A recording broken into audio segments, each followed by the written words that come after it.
And now, the show that bridges the gap between faith and business. Welcome to Bottom Line Faith. Today's guest is Sean Lambert, president of Youth with a Mission. One of my favorite stories is this business leader from Chicago who always went skiing and decided to participate in one of our first Homes of Hope events for business leaders. And his 13-year-old son, Patrick, he turned to his dad and said, "Dad, this is the best vacation we've ever taken as a family." And so one of the best tastes we can give of God to our kids is to engage them with the poor. Welcome to the show. My name is Adam Ritz. I consider myself the luckiest man in broadcast to be a co-host of this show along with Ray Hilbert. Hi, Ray. How are you? Adam, doing terrific. And you? Always excited to be here with you because not only to co-host the show, but I consider myself a listener. That's why I said I'm the luckiest man in broadcasting and in radio, because I get to learn along with our listeners about faith in the marketplace with some of the people we've been talking to and the caliber of guests we have on this show, leaders in the marketplace talking about their faith and their spirituality. It's fantastic for me to hear as a listener as well as a co-host. That's why I consider myself so lucky. So glad to be here with you again. Well, it's a real honor too, and it seems like every time we have a show, Adam, we kind of get floored by who God allows us to interview and the caliber of leadership and the things that they've accomplished in life and for the kingdom. And absolutely, I have really been looking forward to today's show. And so, this is a place where we like to, as we describe, we like to lift the hood, if you will, and look under that hood and learn how Christian leaders think and how they plan and how they execute, how they solve problems, how they overcome adversity. So our guest today, folks, is Sean Lambert, and Sean is the president of Youth with a Mission out of San Diego, Baja. And YWAM, for short, we'll get into all of what their ministry does there. But I've come to know Sean over probably the last 6-7 years, somewhere in that time frame. And I tell you, the story that we're going to hear today is stunning. Out of the mouths of babes we've heard before. And I know, Sean, you're going to be joining us here in just a moment. You're going to tell the story of how this whole ministry evolved. And so, Sean, let's get started. If you take just a moment, introduce yourself to our audience. Tell us, you're in beautiful San Diego right now as we're talking online here, but tell us a little bit about yourself. Sean Lambert, folks. Yes, hello, everyone. We're at the world's largest land border. More people cross back and forth between San Diego and Tijuana, Mexico, than any other place in the whole world. And so that's why I'm here. Probably others would think you're here for the great weather. I grew up in Minnesota, so I do know the value of a good San Diego winter. But that's not what gets me up in the morning. I love engaging the poorest people in the world, and there's a bunch at our border that we've been engaging for 27 years now. And we built over 5,000 homes for the poor in 21 different countries, starting with the first house in 1990. And that's a great story to tell if we have time. Well, that's a great place to start, actually, Sean. I've had the privilege of personally coming to the Baja Peninsula with my family on multiple occasions and participate in a home build. And I'd love for us in a moment to get to the specifics of that, what happens there, and so forth. But this is a ministry, I think I just wrote down, you said now over 5,000 homes have been built, and yet it started with one. In fact, I know in Zechariah it says that do not despise the day of humble beginnings. And so this incredible ministry that you now lead began with the building of one home a number of years ago. Why don't you take a moment and share that story with us?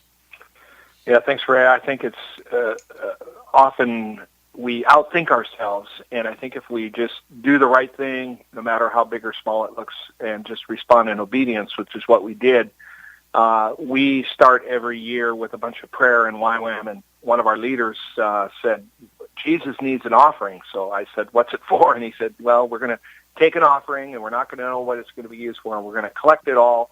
And there were 60 faith missionaries there. None of us had a salary. We all raised our own support. So I asked him, well, if we know what the offering is, it'll be better. And he said, no, this is what God told me. We're going to take an offering, and we're going to put it at his feet, and then he's going to tell us what to do. So anyways, to make a long story short, we raised a couple $1,000s with these missionaries, and we started praying, and no one could figure out what to do with the money. And that was right when I was engaging Tijuana, which is one of the largest cities in Mexico. It's got 1,000 foreign factories, very low unemployment rate. So you have 5,000 people a month moving into the Baja region. And I was just discovering all of this, and I ran into a man, Sergio Gomez, who built homes for the poor. He was a former boxer and had big guns and a gold tooth and used to sleep in his car before he got saved because he was so poor, and he knew what it was like to not have a home. And he introduced me to some families he had built a home for. And I started crying and got motivated. I said, Sergio, is there any way me and a few friends could just do one house? That was my whole vision. And so I went back to L.A. and I said, I don't know what the money's for. It's for the poor. In fact, I love the 3 rules of the early church. Abstain from sexual immorality, don't eat and drink blood offered up to idols. And then later in Galatians, they told Paul, don't forget the poor. And Paul wrote back, that was the very thing I was eager to do. And so I presented this, and everybody was yes and amen, let's go do it. So 18 of us went down on Memorial Day weekend in 1990 to do one house. That was our whole vision. And while we were building, there was another family living in an old abandoned bus on the side of a hill, and my 3.5-year-old daughter started playing with their kids and ran over to me the second day and asked a question that changed my entire family's life and over 100,000 other people that have now participated in Homes of Hope. She said, Daddy, are you going to build a house for the bus people too? And I can still remember that moment with great emotion because I thought, oh my gosh, I'm going to have to do a second house. But this time I had no money, I had no team, I had no way to even know how to do it. And that's a whole nother story. But we did the second house, and we did 12, and then we did in 1 year, and then we did 25, and then we did more and more. And so right now we're almost doing 380 houses a year all over the earth, so almost one a day. And it all came from just saying yes to an offering and just moving in compassion and having a soft heart and not overthinking your obedience. So it's a great story.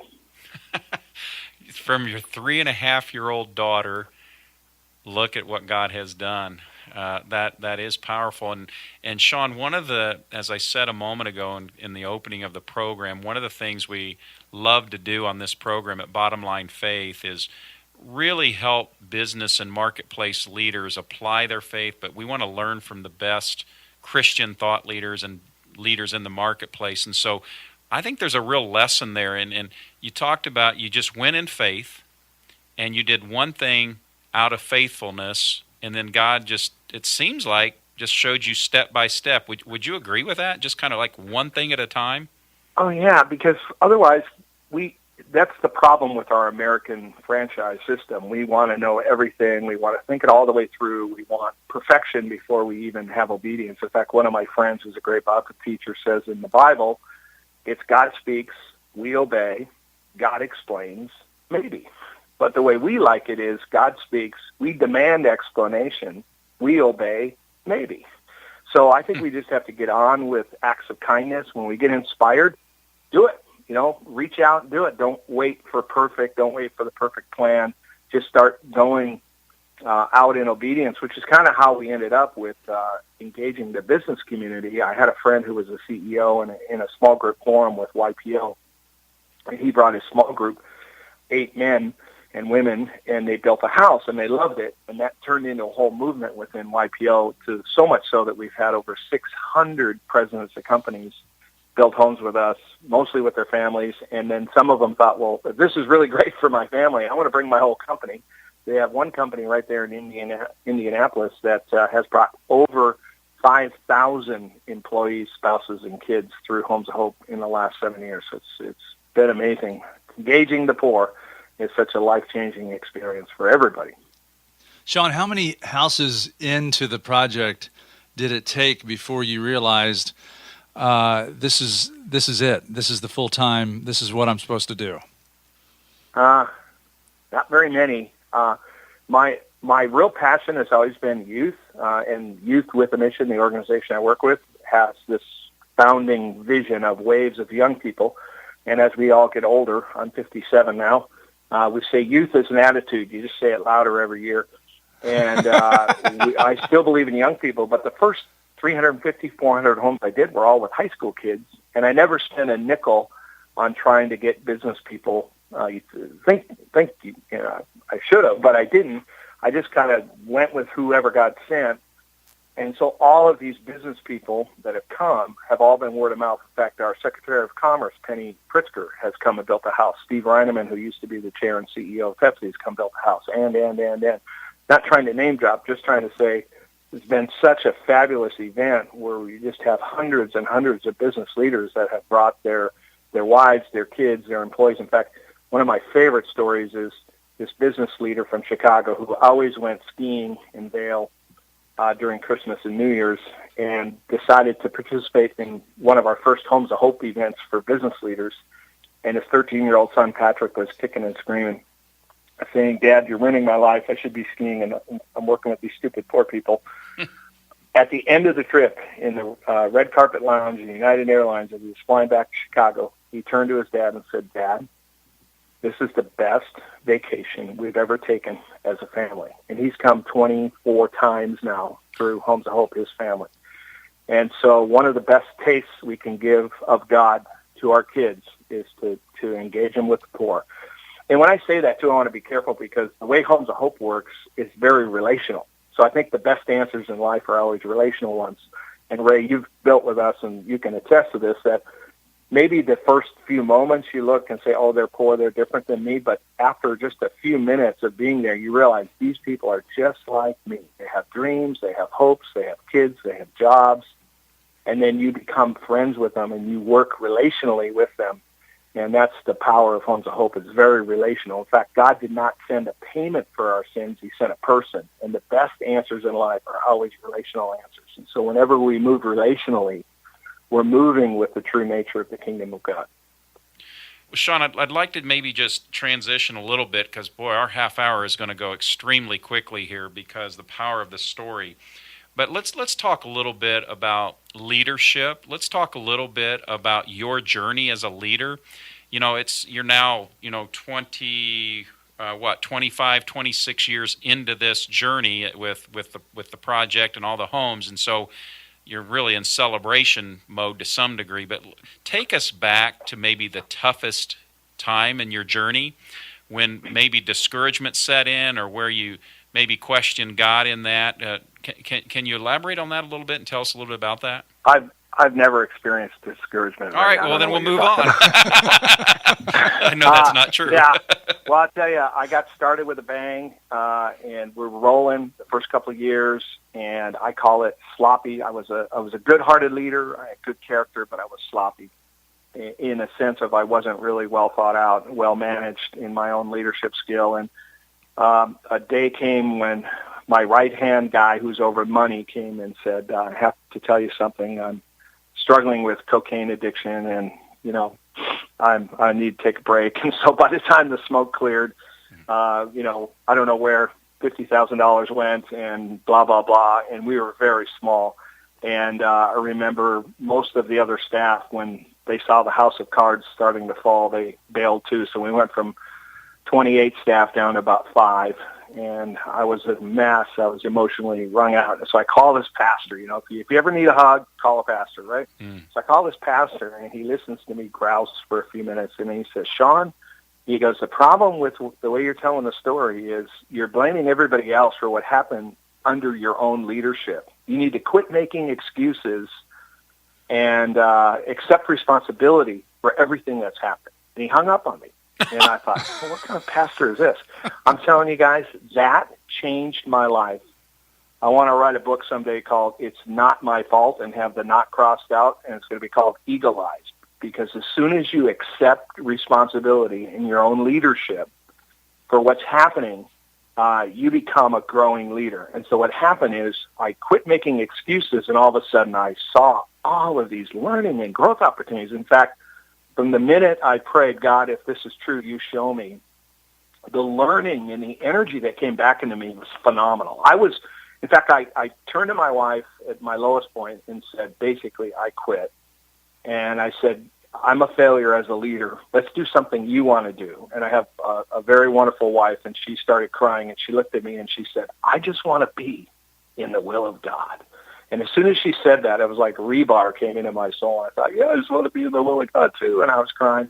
And so we prayed, and we both had a sense that if we quit now, Homes of Hope is done. No more poor people are going to get a house. So we had this sovereign sense of destiny that God still wasn't finished with us. We had some learning and growth to do, but he wasn't finished with us. And then a long story, God started speaking to us about pruning, trimming back things that were, you can have, I love John Wooden, never mistake activity for achievement. So we had lots of activity and maybe not so much achievement. So we pruned back everything. And I'm telling you, since 94, the fun of learning and the fun of growing, especially when you quit making excuses. So I would say the best gift you can give yourself, any leader, stop making excuses. It's not everybody else, it's you. And then you all of a sudden you have these 20/20 vision, and you just become a growth. And then the hope comes back into your heart because you're growing and you're seeing accurately. And hope comes from seeing life accurately. And then when you have hope, you can add learning to it. And then that's how now we have a $15 million organization, 170 full-time staff, and, thousands of people coming every year. It's just amazing. That's phenomenal insight, Sean. And that is advice that is absolutely applicable, whether leading a sizable nonprofit ministry that you're leading, or if you're a CEO or a business owner building an organization or a company. That's totally transferable advice. Wouldn't you agree? Absolutely. In fact, one of my favorite things I'm onto now is maybe one of the most misunderstood scriptures, where it's in Acts. They attribute it to Jesus. It says, it's more blessed to give than to receive. And I think most of us have turned that into a financial thing, right? Oh, I better write another check. But let me just flip the words just a little bit and say this. Only what you give to is what you get to keep. So if you think, like in education, they found the best way to retain learning is to give it away. Meaning the teacher that you think back in high school or college that was the best teacher, they somehow got the information through you and back out of you, whether it was writing or a creative project or whatever, and they made the class fun and there was discussion because the information is going out of you. When it leaves you, you actually get to keep it. It's true in relationships, right? If you have a spouse and you don't give to them, guess what? You're going to lose them. If you have kids, you never pay attention to them, you're not going to have a relationship with them. So the best principle, I think, that no one ever talks about, that I love to see somebody amplify at a deeper level than I'm in right now, is only what you give to is what you get to keep. And that's what I found with the poor. The more I gave to the poor, the more rich I got, and in a sense of fulfillment. And I think it's such a great principle that it applies so much more than just finances. Oh, that's incredible. So, Sean, I want to do something. What I'd like you to do is take a moment and walk us through the experience of Homes of Hope. What happens? Just give us a high-level framework, and then I want to come back and talk about the impact that this can have on presidents, business owners, and executives. Obviously, that's our audience. So walk us through what happens on a Homes of Hope experience. Yeah, I think it starts with the value of the one. I'm not a big movie guy, but the movie The Martian with Matt Damon, where they think he's dead on Mars, but then they realize he's alive, so they have one chance to come back. And there's this little scene where the crew of the spacecraft has to defy NASA and decide if they're going to go back and get him or not. And there's a great line in the movie, and I cried like a baby when I saw it. It said, 533 extra days in space is worth that guy's life. And I just started crying, and I thought, that's the heart of God. That's what makes Homes of Hope work. It's if one is valuable, then everyone is valuable. And as soon as we start picking and choosing who's valuable, that's why this whole issue of abortion is so relevant, because you're diminishing. If one thing is not valuable, well, then I can pick what else is not valuable. And the value of everybody. Well, what I love about The Martian is you have the whole Earth, the Chinese, everybody thinking about how can we save one person. And to me, that's Homes of Hope in a nutshell. It's the value of everybody, not just because they have a felt need, but because God created them in his image. Therefore, they are valuable, and we can reach out. In fact, we just did the why thing. Simon Sark, I think, has a whole thing on the why. And I won't bore you with the whole story, but we came up with one: engaging a broken world with God's generosity. And I think Homes of Hope is all about engaging a broken world with the generosity of God. And so a whole bunch of people get together, usually 18 to 20, and say, we want to go and make a difference in a family's life. It's 2 to 3 days to build, depending on what part of the earth you're in. And what happens is, to a person, everybody ends the trip and says, I got more out of this than the family who got the house.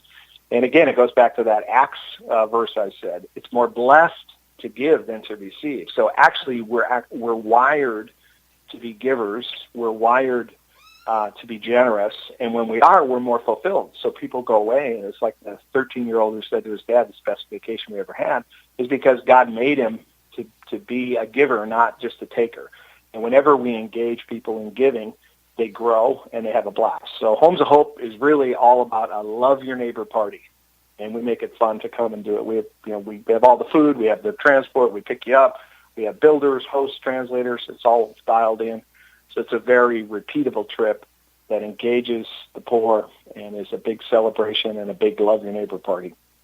And that's incredible. And one of the things that has struck me, Sean, is just how turnkey this process is. Having been on multiple builds,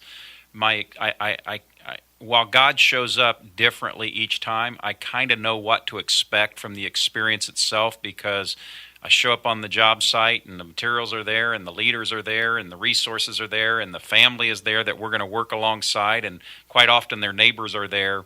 And you really have scaled this and systematized this. And if you're a business leader listening to this program, and if you're looking for an incredible, not only life-changing experience for yourself, your family, your employees, your customers, I want to highly encourage you to learn about the Homes of Hope experience. And when you're on the experience, you're going to learn how to run your organization better too, because you're going to learn about teamwork, you're going to learn about scalability and maximization of resources and just repeatable processes. Sean, I just want to say congratulations, because that's been just another part of the takeaway for me personally, is how process-oriented this entire experience is.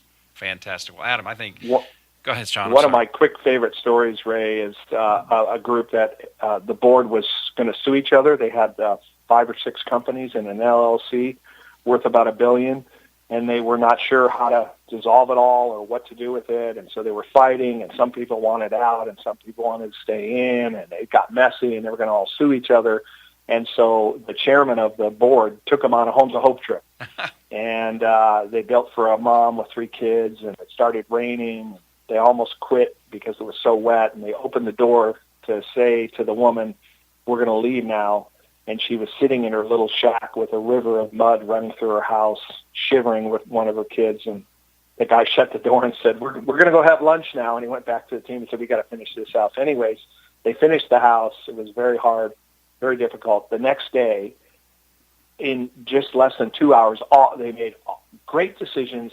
Everything got resolved, and the CEO of the conglomerate came to me and said, you have saved us hundreds of thousands of dollars in lawsuits just through Homes of Hope. He said, what happened is Homes of Hope recalibrated everybody in that room because we were all selfish, and we all made benefits and decisions for the benefit of everybody, not just for the benefit of ourselves. And I've had so many leaders of companies say Homes of Hope is the best team building event we've ever been a part of. And they've tried all kinds of different things. We've even had Ken Blanchard's come 3 times, Patrick Lencioni's come a couple times, John Townsend. So we just have a lot of fans that come and feel that Homes of Hope is such a great event for their company. Sean, I'm curious, just from a marketing perspective, is that out there on your digital properties, your website for families? It's the best vacation you'll ever have. For business, it's the best team building event you've ever had or you'll ever have. Or is this just all word of mouth and God's driving the bus? Well, we have some. It's mostly word of mouth, to be honest. And I found with bigger companies, they often will go on a recommendation of a friend more than they will on a website. But we do have YWAM Homes of Hope. If you Google that, we've got a media center. We've got all these quotes, and we got videos and all kinds of things on there. So you can go to that and figure out how to engage with Homes of Hope. It's YWAM Homes of Hope. YWAMHomesofHope.org. Got it. Yep. YWAM, Youth with a Mission, but just the acronym YWAM, Homes of Hope. Sean, would it be okay if we came on the road and brought the show to San Diego? Absolutely. Let's do one right at a Homes of Hope site or at dinner or something. We'll have a show and bring a bunch of leaders, and we'll have them share directly for themselves. I'm not that handy, but I can. I'll hold up the drywall, and if you put Ray and myself up in San Diego for 10 or so days, we'll see you. Oh, you know what else, guys? That's so important is Homes of Hope. God showed me this. It's open to anybody who wants it. You don't have to be a believer. Yeah. You can be Jewish, you can be Muslim, you can be Hindu, you can be anything, you can be atheist, you can be whoever, anybody who wants to serve the poor is a friend of ours. And that's another cool thing about the company process that we have is it's open to every employee. And we do have some prayer times at the beginning of the job and at the end, but it's optional. You don't have to go. I've never had one person say, I don't want to be a part of it, but it is optional. Back when I do orientation, I'll tell one of the things I'll say to them, some of you are going to drop the F-bomb out at the work site, and one of my staff is going to say, praise the Lord. It's going to work out about the same, so don't worry about it. So what we do is we just have a really fun, and I think as believers we have to be more inclusive, like Bob Goff said in his book, Love Does. Sometimes we act more like bouncers than ushers. We need to start helping people find their seats. Yeah, that's great. I love it. And I can say this, Sean, that on the multiple home builds that I've had the pleasure of being a part of, the moment when your team hands the keys to that well-deserving, incredibly beautiful family, the moment you hand those keys to them and it's their home, there is no feeling on the planet like that. You literally have transformed a life, and God has worked through you. And so if you're a listener here, you're a business leader, and you're looking for something that's going to transform your life, transform your company, transform your leadership team, check out the Homes of Hope experience. Well, Sean, believe it or not, we are at the tail end of our program, and our listeners who are familiar with the program know that we end every interview with this same question. And I always take just a moment to set the foundation for this question. It's based out of Proverbs 4:23 that says, above all else, guard your heart, for from it flows the wellspring of life. And there are some biblical scholars who believe that those were among some of the last words that Solomon wrote. Some even believe he wrote them while he was on his deathbed, certainly at the tail end of his life. And so this is the picture where the wisest man to ever have lived is writing these words saying, look, I know you've learned all these things from me. I've learned all these important lessons in life, but above all else, and then he says, guard your heart. So Sean, in closing the interview today, we'd like to ask you, if you're at the tail end of your life and you've gathered your loved ones and your family and your friends and those that have known you throughout the course of your life, what's going to be your above all else advice? What would you say to our listeners above all else? Believe in a 360 God of relationship, meaning every part of our life God cares about. He cares about our health. He cares about our families. He cares about our finances. And the more that we see a 360 God, that he wants to be a part of everything that we're doing, the more that we really have what I call true life. Jesus said, I'm give you living water. And true life is seeing God in every part of it. In fact, Mary, Jesus' own mother, thought Jesus was the gardener in the tomb. Now think about that. If she saw in Jesus a gardener, that leads us to think, God is a designer. God is an architect. God is an accountant. Everything we think is secular, God already is. It all came out of who God is. So this whole thing of seeing some things as spiritual and other things as not. See a 360 God that wants to be a part of every aspect of our lives. Folks, that's incredible advice from Sean Lambert, president of Youth with a Mission, Baja, San Diego. Sean, it has been an incredible privilege. I love it, Sean. Thanks for joining us. 360. That's we've heard some statements in that question, some answers that stick with you, and that's certainly one that's going to stick with me. So I personally thank you for that answer. Sean Lambert, we want to thank you for coming on the show. Again, it is YWAM. That's the acronym for Youth with a Mission. YWAM, homesofhope.org is the website. Sean, just real quick, are there any Twitter or Facebook pages we should know about? I think there's a Homes of Hope Facebook page as well. And you can find that through the website, of course. Yep. YWAM, homesofhope.org. Sean, such a pleasure to have you on Bottom Line Faith. Thank you. Thanks, guys.